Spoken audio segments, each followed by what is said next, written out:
Audiovisual Clips.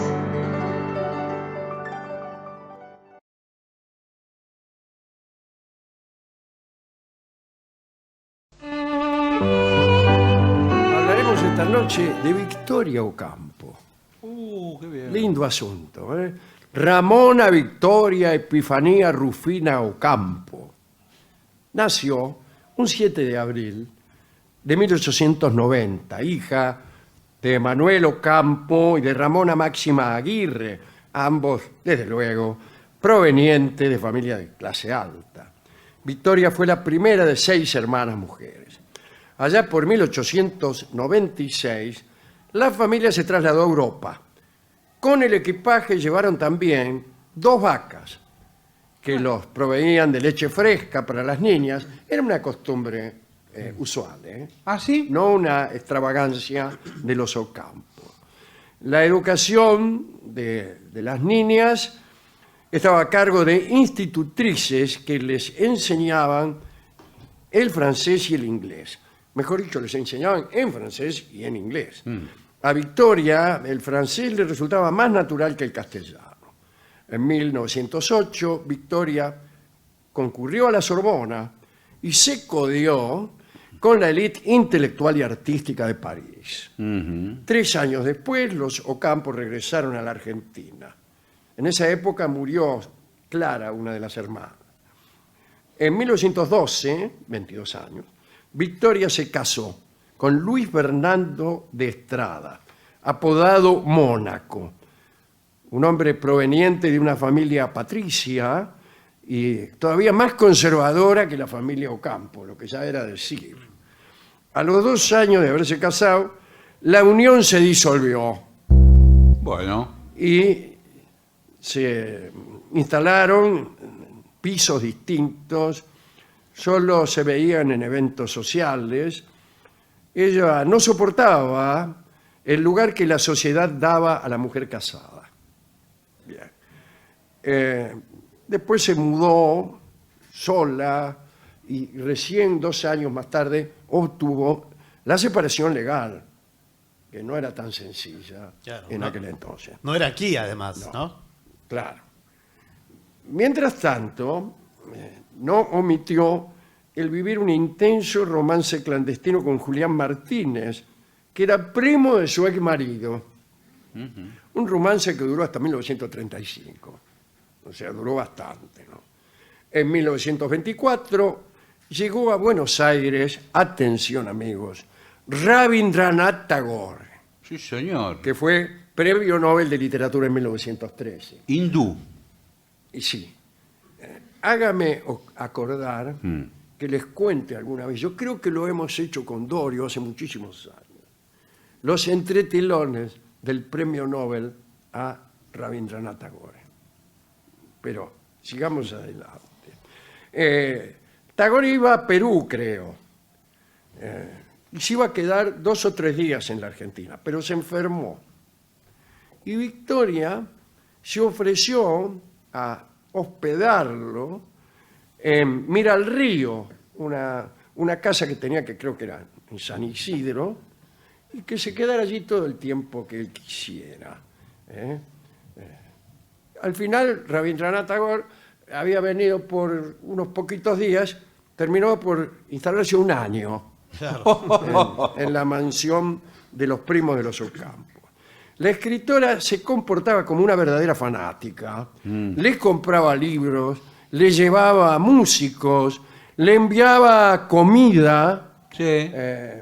bueno, de todo. Incluso le encargó al modisto Paquín, que era el más top de los años 20, para que le hiciera un par de túnicas.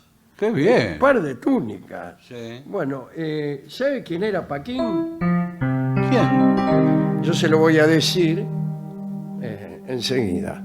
A ver. ¿Se acuerda de una canción que cantamos a veces nosotros? La tenía muy mimada, la paseaba en Boiturete y le compraba vestidos de Paquín y de Giorgette. Ahí está. Se llama Muñequita. Ah, y ahí le está citado en la Claro, canción. claro. Y este era el modisto en donde Victoria le compraba las túnicas a Rabindranath Tagore. Bueno, a pesar de sentirse seducido por el encanto de esta hermosa y generosa joven, Tagore supo mantener la distancia, pero no así su secretario Leonard. Y el relato queda en manos de Victoria, citada por nuestro amigo Balmaceda. Sí. Dice Victoria: veníamos de Buenos Aires, donde habíamos comprado todos los libros de Hudson para Tagore. De Guillermo Hudson. Sí. Hacerle todas esas cosas. Leonard me había expresado a menudo su ternura y admiración. En ese momento estábamos hablando de una manera placentera. De pronto Leonard puso mi mano en la suya. Ay, ay, ay. Pensé que solo quería apretarla de manera amistosa, quizá un poco amorosa, pero no. Y sigue adelante y cuenta dónde colocó su mano el secretario de Rabindranath Tagore. Victoria dice: reaccioné violentamente, me levanté del auto furiosa y di un portazo y me fui. O sea que, en fin, un episodio, ¿no? La primera vivienda de estilo racionalista de Buenos Aires es la casa del barrio de Palermo de Victoria. La construyó Alejandro Bustillo siguiendo el estilo del arquitecto suizo-francés Le Corbusier, Sí. que Sí, ha sí. hecho estragos en todas partes. Bueno, Bustillo es el de los edificios de Mar del Plata. Sí, claro que El sí. del El Hotel Yao Yao. Provincial. Una casa en La Plata. Y el Yao ahí Yao. muy El Hotel Yao famosa. Yao en Sí. Casi no Bariloche. se puede caminar por ahí sin encontrarse con una casa de Le Corbusier. Durante la segunda mitad de los años 20, Victoria hizo muchos viajes a París, se apasionó por la arquitectura moderna y por los movimientos artísticos y culturales de París entre los 20 y los 30. Ocampo publicó en España su primer ensayo importante, de Francesca a Beatriz. Hay algo dantesco aquí, evidentemente, porque Francesca, ¿se recuerdan a Paolo y Francesca? Dos amantes contrariados que el Dante encuentra en el infierno. Y Beatriz también es nada menos que el personaje central de la comedia y la mujer que amó el Dante. Bueno, este ensayo de Victoria Ocampo fue publicado gracias a la colaboración de ¿quién? De don José Ortega Gasset, en 1924. Mirá los amigos que tenía. Claro, eran todos. sí. Dios mío. En 1931 fundó la revista Sur, revista literaria que fue central en la vida cultural argentina. La apoyaron algunas amistades intelectuales que voy a citar, además de José Ortega Gasset, ¿no? Estaba Waldo Frank, Eduardo Mallea, que fueron los que la ayudaron a fundar la revista, que después La tendría borraron. colaboradores como Borges, Sábato, José Bianco, Enrique Sureña, bueno, toda esa gente. En 1933 la revista Sur, que publicaba textos de actores nacionales y latinoamericanos y norteamericanos, bueno, europeos, pero importantes todos, se convirtió también en editorial. Para esa época la figura de Victoria Ocampo como embajadora cultural se había extendido por toda Europa. En 1934 Mussolini la invitó a visitar la Italia fascista y aprovechó la visita para reunirse en Zúrich con Carl Jung Uy, sí. y pedirle los derechos de su libro Tipo Psicológico. Para no perder el tiempo, se reunió también, ya que estaba, con Aldous Huxley, que le invitó a una exposición de Man Ray en Londres. Una vez allí en Londres, se encontró con la escritora Virginia Woolf. Oh, No se perdía una. ¿Qué puntería? Estaba por decir las personas con las que nos encontramos nosotros. no. Me pareció ofensivo. También se conectó con el músico Stravinsky, quien gracias a la gestión de Victoria estuvo en el Teatro Colón un año después. Buah. Victoria tuvo un rol muy importante en la gestión y difusión cultural. Y creó también, en 1936, la Unión de Mujeres Argentinas para luchar por los derechos femeninos, entre ellos el sufragio, desde luego. Pero renunció en 1938 porque le pareció que se había politizado la UMA y que había algunas chicas que eran comunistas. Bueno, en 1939, Roger Caillois, el brillante sociólogo, llegó a la Argentina invitado por Victoria. Pero estalló la Segunda Guerra Mundial y la visita de Roger, que sería por 3 semanas, duró 5 años. También, ¿dónde se hospedó? En la casa de ella. En Villa Ocampo, pero ya se había ido. Sí, Fabián Tagore. Tagore, y sí, también se había ido el otro, el de la mano larga, Claro. el secretario Leonardo. Igual es grande, podrían estar también. Entonces, ¿qué lo hace? Estaba influido por la corriente surrealista, se volvió un gran conocedor de la literatura latinoamericana. Y en 1944, cuando volvió a París, fue el que introdujo a Borges y a Cortázar, entre otros, en Europa. Durante la Segunda Guerra Mundial, Victoria, desde luego, apoyó a los comités de solidaridad por los aliados, desde luego, como había hecho antes con los republicanos españoles. Y empezó a viajar seguido a New York. En 1943, la Argentina estaba gobernada por militares, no le gustó mucho esto a Ocampo, la llegada del peronismo tampoco le gustó. Bueno, Victoria tenía un personaje de línea sarmientina, vamos a decirlo como dice alguien, ¿no?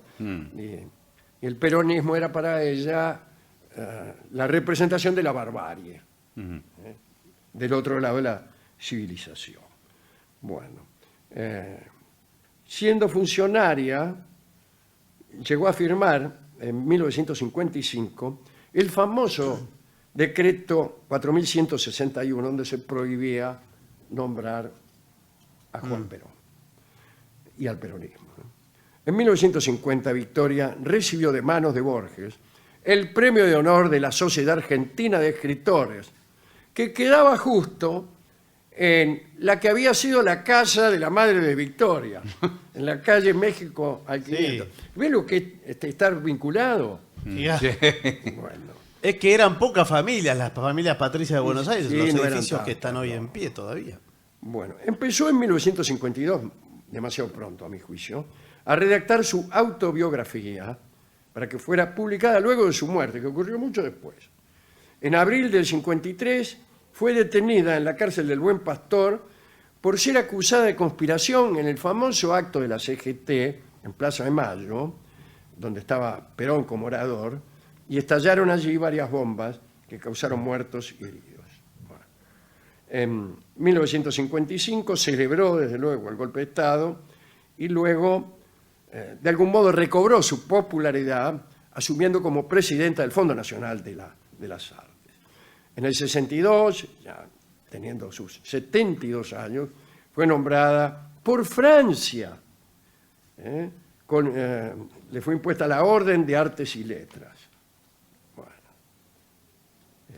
recibió un montón de condecoraciones del Imperio Británico, fue miembro honoris causa de la Academia de Roma, lo mismo de la Universidad de Harvard. Bien.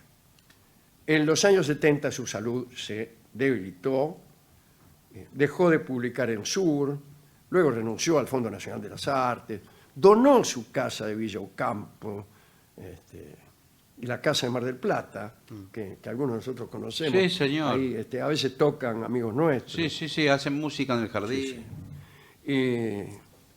A los 87 años, Victoria recibió su último gran reconocimiento de la Sociedad Argentina de Escritores y murió el 27 de enero de 1979 a los 88.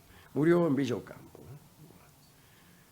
Bueno, Daniel Balmaceda, esto les va a gustar a ustedes, cuenta que, lo cuenta pero citando a María Esther Vázquez.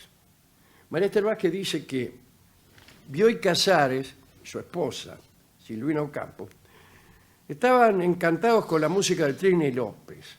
¿Se acuerda de Trini López? La Bamba. Claro, de La Bamba. Un cantante que deambulaba desde acá entre el pop y las baladas. Pero el éxito de Trini fue La Bamba. Pero Victoria, recién llegada de Londres, mostraba su fanatismo por un grupo que prometía, los Beatles. Victoria Ocampo fue una de las primeras fanáticas argentinas. Se trajo el primer disco de la banda, Please Please. Sí. Please Please Me. Sí, Please Me. Sí. Y trajo también una peluca para parecerse a John Lennon. Un día se le antojó a Victoria que Borges debía ponerse la peluca de Lennon. Ocurrió un verano, al final de una comida en su casa en Villa Ocampo. Desde luego la resistencia de Borges fue terrible.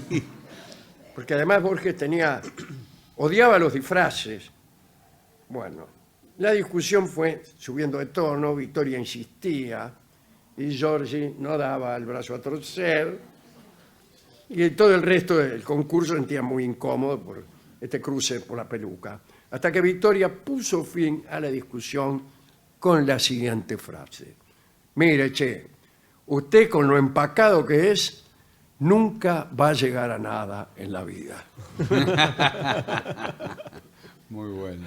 Así termina esta pequeña recordación de Victoria Ocampo. Y como hemos terminado con una recordación también de los Beatles, vamos a escuchar una canción de los Beatles dedicada a Victoria Ocampo, aquella hermosa muchachita que cautivó a Buenos Aires. Y hemos elegido el tema que se llama Muchachita. Adelante. Is there anybody going to listen to my story?